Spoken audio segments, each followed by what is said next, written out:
morning, guys. Brian Smith here. We are back on an episode of the Entrepreneur Blueprint, and today I have a special guest with me today. I got my good friend, certified professional inspector, Mr. Dave Tague is here with me. How you doing, Dave? How you doing, Brian?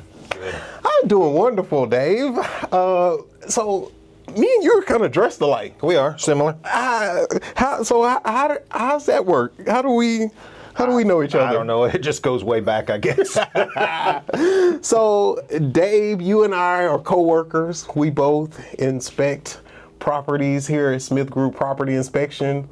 But you and I go back way before home inspection. Correct. And here on the Entrepreneur Blueprint, what we're doing is we want to highlight different professionals from all different walks of professions. And one of the things that we wanted to do was bring in people that we really like and respect. And I said, let's get Dave in here. And we want to start at the beginning, Dave.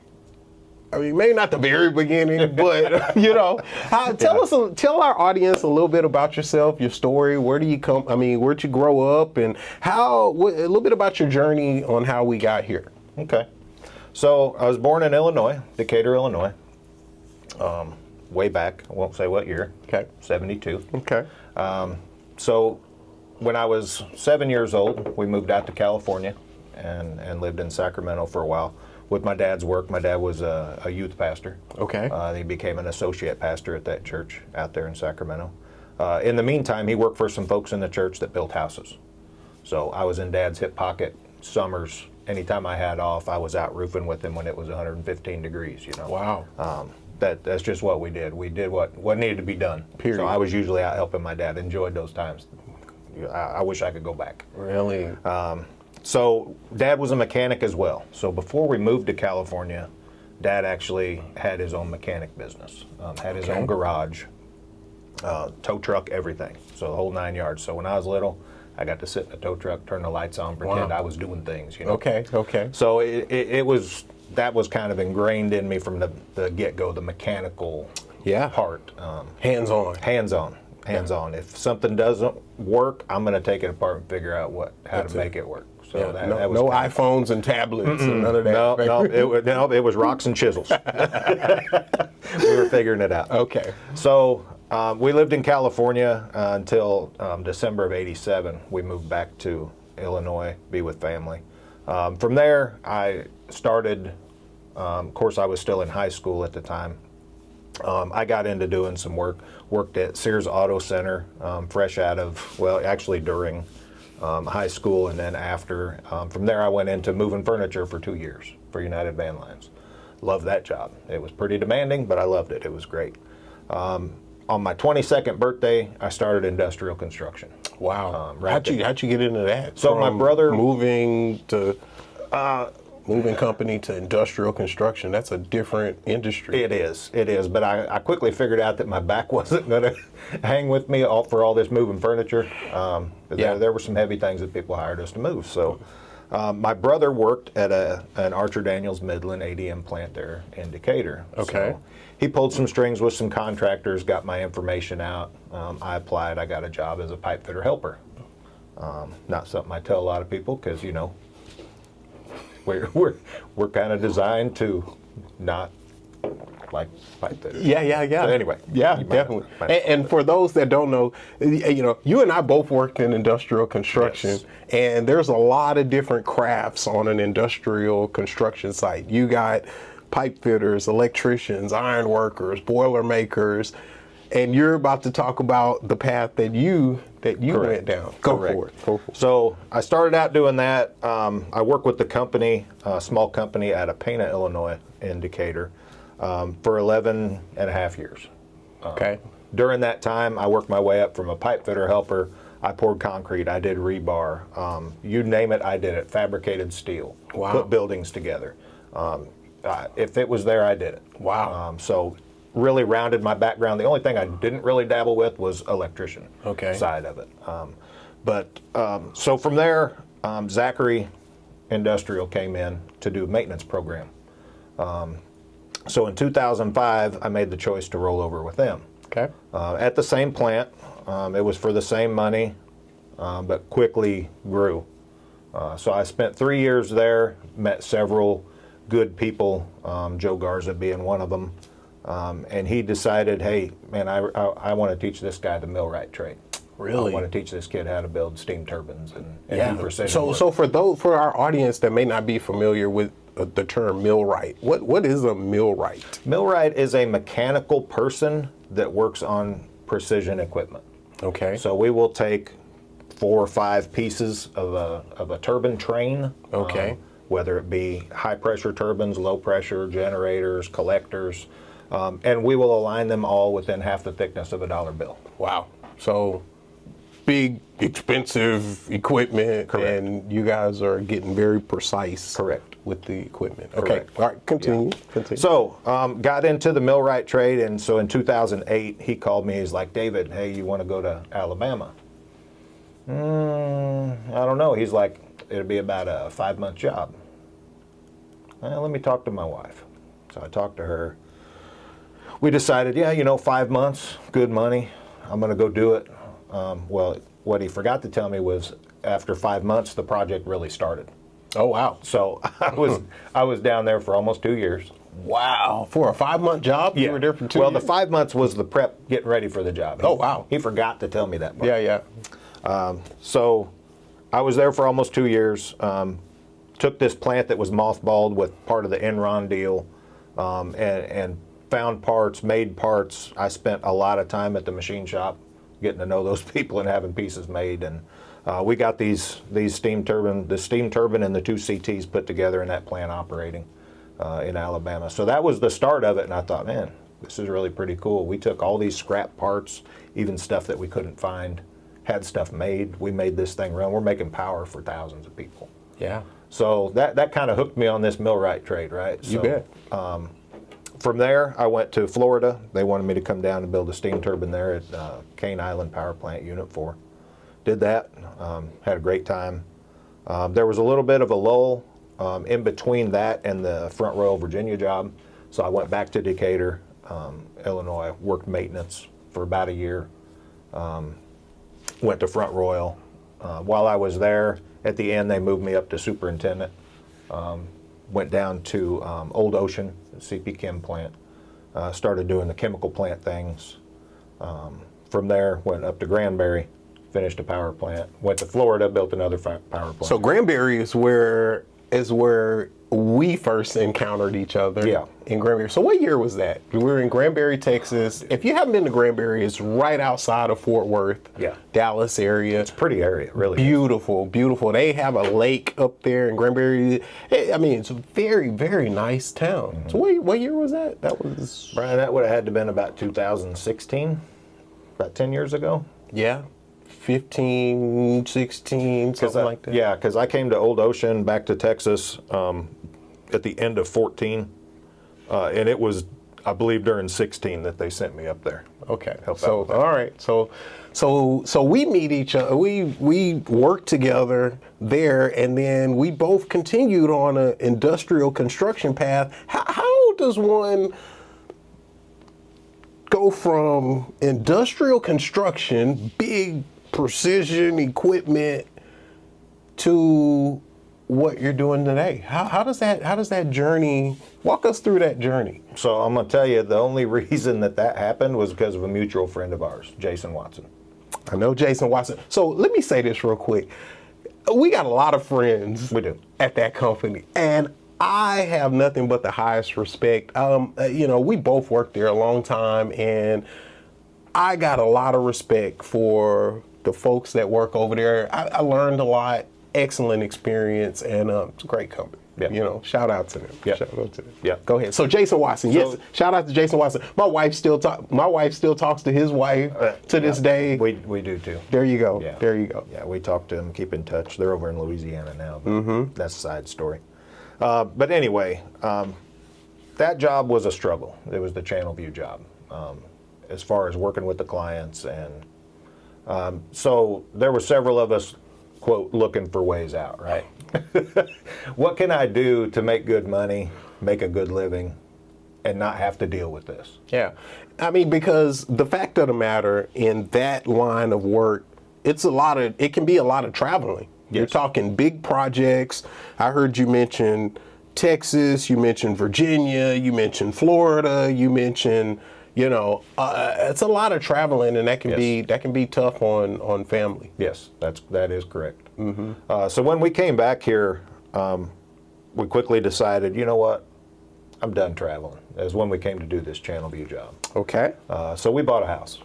So, right down the road from you, as a matter of fact. Beautiful home. Yeah. I've seen your home. Yes. So we bought that in 2019. Decided, man, any kind of work that you could want is here in Houston area. It is. It doesn't matter what it is, it's here. There's a lot of opportunity here. A lot of opportunity.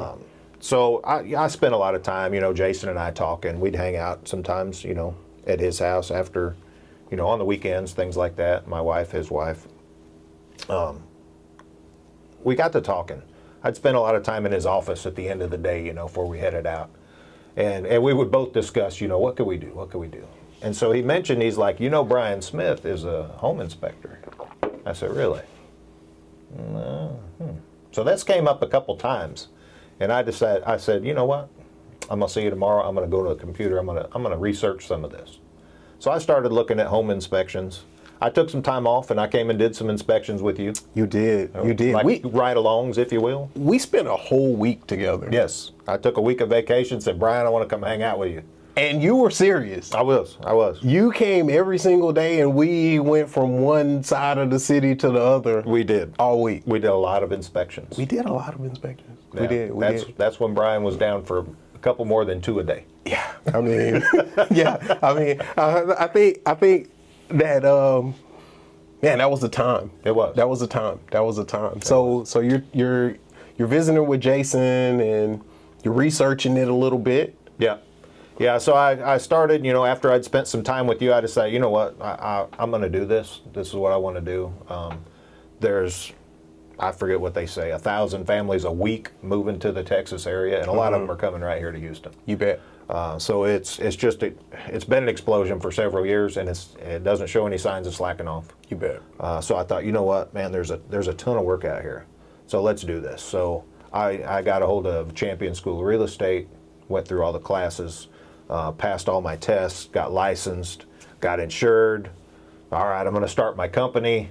So I got my company all slated. Everything is good. But I was still working industrial construction at the time. Yes. So I was working at a laydown yard in Baytown, which was, you couldn't have asked for an easier job. People knew what they were doing that worked under me. It was a laid-back situation. It was not a plant. It was a laydown yard for a plant that we were building over at Golden Pass. It was excellent. So I couldn't just walk away from that job and that money to go out on my own and try to start scraping inspections together. Sure. So I didn't do too much with it except pay bills. So I was making money with the company, and I was shelling money out for my company. So after a while, I was like, you know what? I'm going to back off of this, let me put all this on hold. And then lo and behold, Zachary pulled out of that job. So immediately I lost my job. I got called to the office one day, and there was talks about it. We kind of maybe thought it was coming. But we took bankruptcy on that job, Zachary did. And all of a sudden they pulled me into the office, say, we've got no problems with what you do. You're great. We really appreciate you, but we got to let you go. Okay. So I was with them 18 and a half years at that point, right? Never a break in service. Always steady after it. So I was like, okay, well, you know what? This is good. I can do the home inspection thing. So first thing I wanted to do was just take a little time off and just unravel a little bit, right? Just woosah. Exactly. Do what I want to do when I want to do it. Yeah. So that quickly grew old. So in the meantime, I contacted you. I'm like, hey, Brian, my wife's still kind of wanting to move back to Florida. I don't want to dump a whole lot of time and effort into my company just to turn around when she says, hey, it's time for me to abandon it. Sure. That's a lot of effort to get a company up and going and maintain it and grow it. So I contacted you. Hey, if you need some help, and explain the situation, you say, you know what, I do need some help. So it's amazing how things can be happening in parallel worlds. So if you rewind to a little bit earlier in your story, you're going to Champion School of Real Estate, you're getting your inspection license. So we're getting flooded with inspections, which is a great thing. And so I'm praying at night, God, please send me some help. And then the phone rings. And he did. Yeah. And you called and you were like, hey, you need some help? And I'm like, this was like manna from heaven. Yeah. I'm like, are you kidding me? Dave? My friend Dave? I was like, so it was one of those things where I almost kind of tried to act not so super excited. I'm like, you can't be serious. I was like, because working with you, I know the experience and the professionalism that you bring to everything that you do, and so it was a blessing to receive that phone call. Yeah, it was an absolute blessing, and it has been, man. Yeah, it has been. Yeah, so I agree. So we joined forces a couple of years ago now. It has been almost 2 years. Almost 2 years. Yeah. I mean, time flies. That's a lot of inspection. So there's people in our audience that are considering getting, and first of all, dude, you get a ton of 5-star Google reviews. I mean, you look on our Google page, your name is just all over the thing. And so there's a lot of people out there that I encounter, some people that really are curious about this industry. And they see the 5-star Google reviews, but there are challenges that we face. Sure. Well, in a typical day as an inspector, what are some of the challenges that you face? So you never really know what you're going to get into when you go into a home to inspect it. Immediately for me, when I see an older home, I think, oh, there could be a lot hidden. Mm-hmm. There could be a lot that I have to document.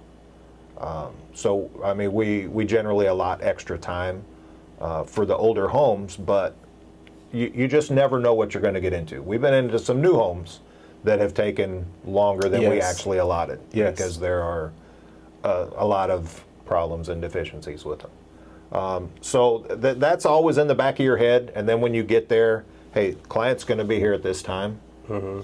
So you have an expectation, a time crunch, if you will. And self-imposed pressure to get done and be ready is a strong thing. It really is. Yeah.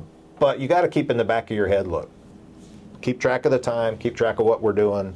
You told me a long time ago, break everything down into 15-minute intervals. That's a keep good track one. of things. That's a good one. You know, what you're talking about, how a typical inspection takes like 3 hours to do, and you're managing your time because you're breaking it down into segments. So that's a really good one. Yeah, that's a really good one. So we do a lot of inspections, and you bring a real personal touch to what we're doing. Where does that come from? Because a lot of times if you look at the reviews, people always talk about Dave's so personable. He was this and that. Where's that come from? That's a fine question. Because when I was little, young, I did not want to talk to people. I didn't want to get up in front of people.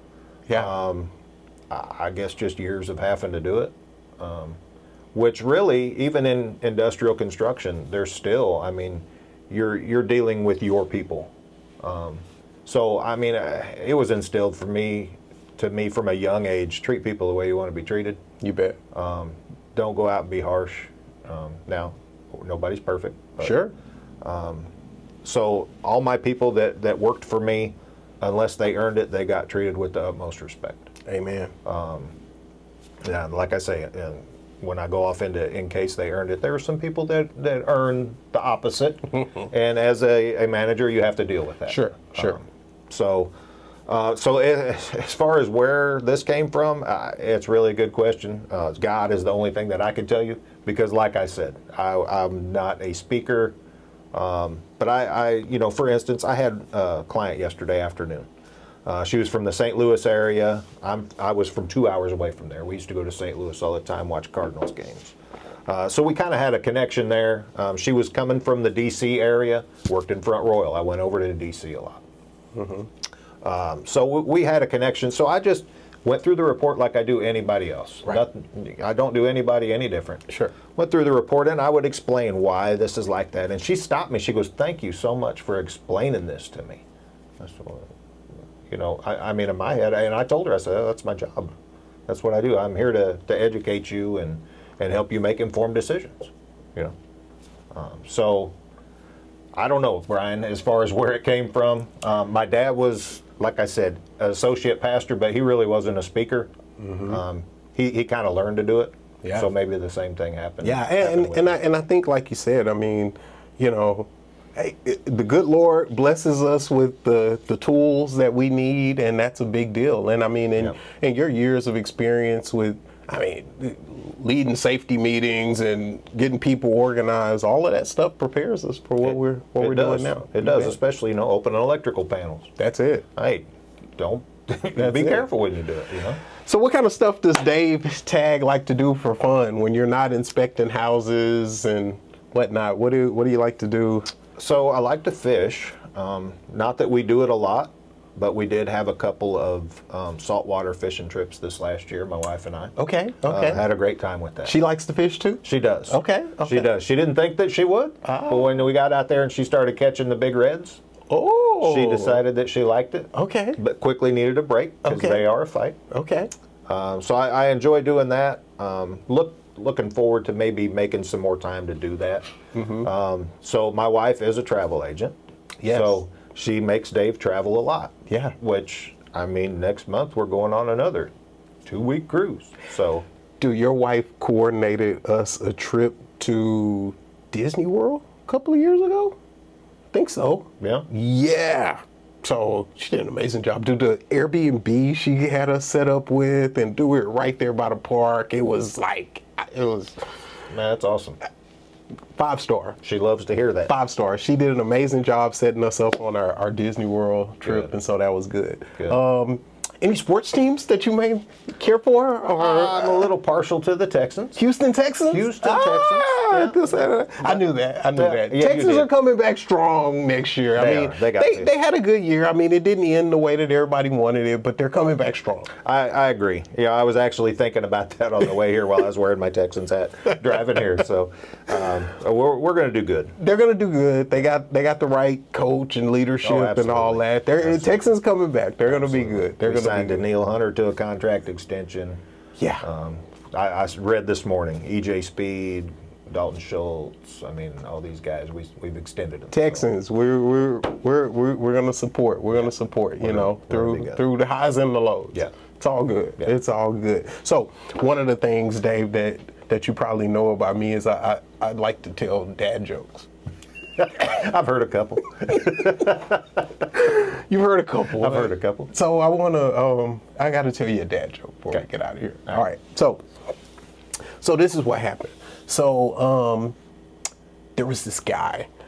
He was a good guy, but he got caught shoplifting in a grocery store. So this guy steals a can of peaches in the grocery store.